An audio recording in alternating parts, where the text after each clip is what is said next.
Hello and welcome to my TV. Tonight, a special on a terrible, terrible syndrome that is literally ravaging the country at the moment. Dungeon dissociative disorder.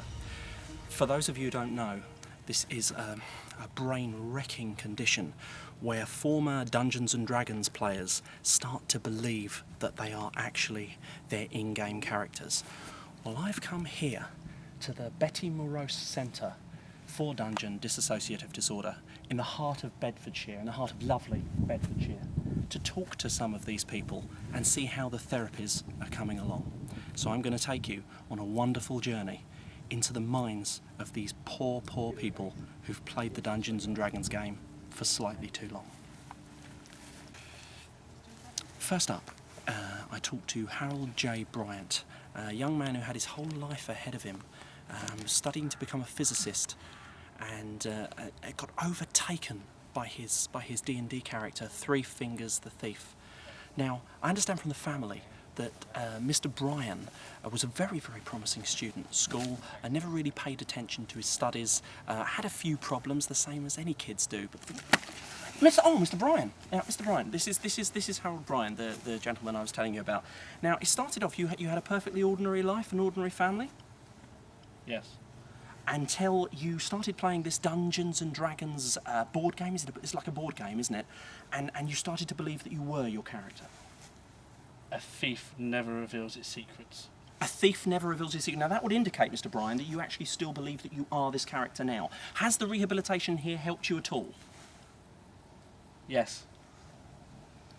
Well, thank you. That's a fascinating talk I've had with Mr. Bryan, who, as you can see, he's actually dressed as his. Look at him walking away there. He's actually dressed as his character, who is a thief, although he looks more like a cabaret girl there. So that's the first person I've spoken to here. I'm going to look for some others.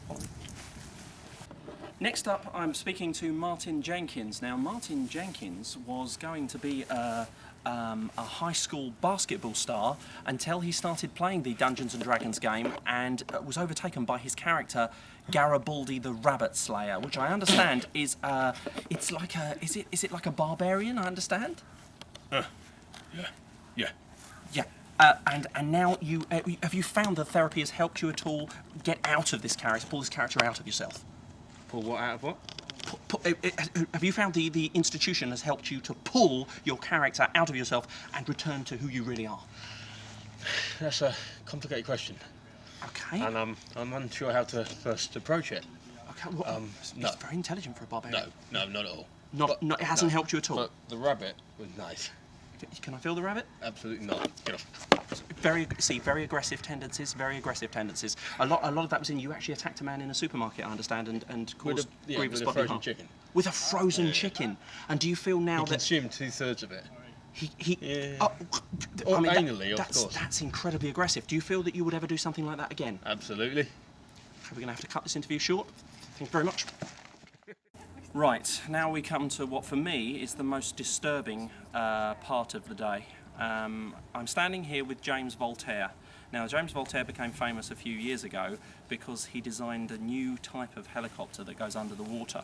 And he is a fiercely intelligent, bright young man who was completely consumed and seduced by the dark side, if you will, his character, Prolaption the Mage. Now, should I call you James or do I call you Prolaption? Who is James? He is completely who is James? He's just said to me. He is completely consumed by his character. Now, I would put it to you. What is this device? This is I don't trust it. What would they call it? It's not a camera. What would they call it in D&D? This is a scrying orb. I understand scrying orb. He understands scrying. See, he understands terms Yes. that are mentioned in the Yes. D&D pantheon. Yes. I would put to you that you have been suggested as the ringleader for this group. Ringleader? The ringleader. They are blaming you for a lot of the... What? It makes us sound like a band of merciless brigands. But you would describe yourself as perfectly ordinary. Well, of course. Is this normal behaviour for one of your barbarians here? Don't interfere, please. Okay. Okay, see, they obey his orders. You can kill him later. Oh. It's actually... Later.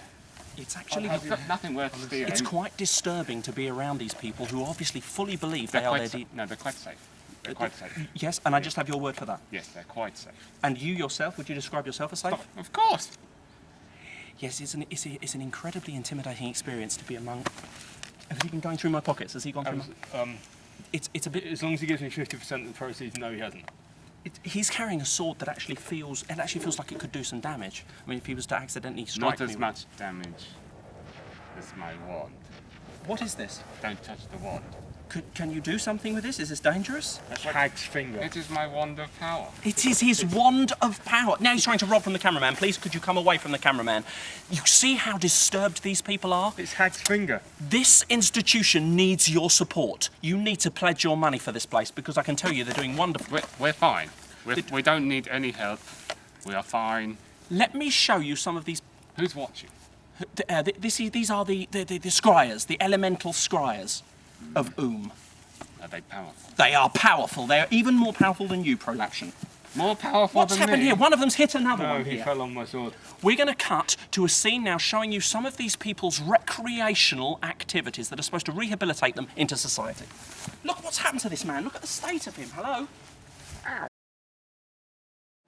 Now, I have been told this area is pretty much off limits to an interviewer or a reporter because it's actually too dangerous in the recreational activity area to stay here for long. So I'm going to clear out. They're about to have their medication. It's been great. Thank you very much. I've enjoyed making the show. Did you see it just now? Phil? Time for your medication. Oh, no, Come with it's me. not time. Come with me this way. Come on. Oh. Come on. Don't let me behind. No one's laughing.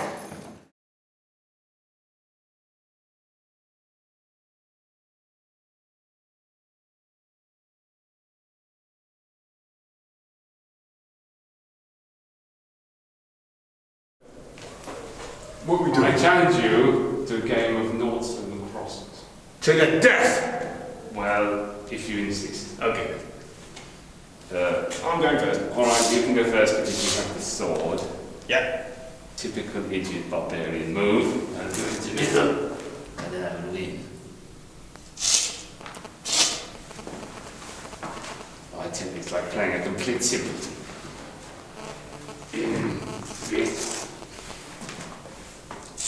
Have you seen that bloody thief? No. 3 fingers. I never Where seen the... that bastard is always... You can't find him when you want him. And You're right. he's always there when you don't want him. Okay, alright, you go.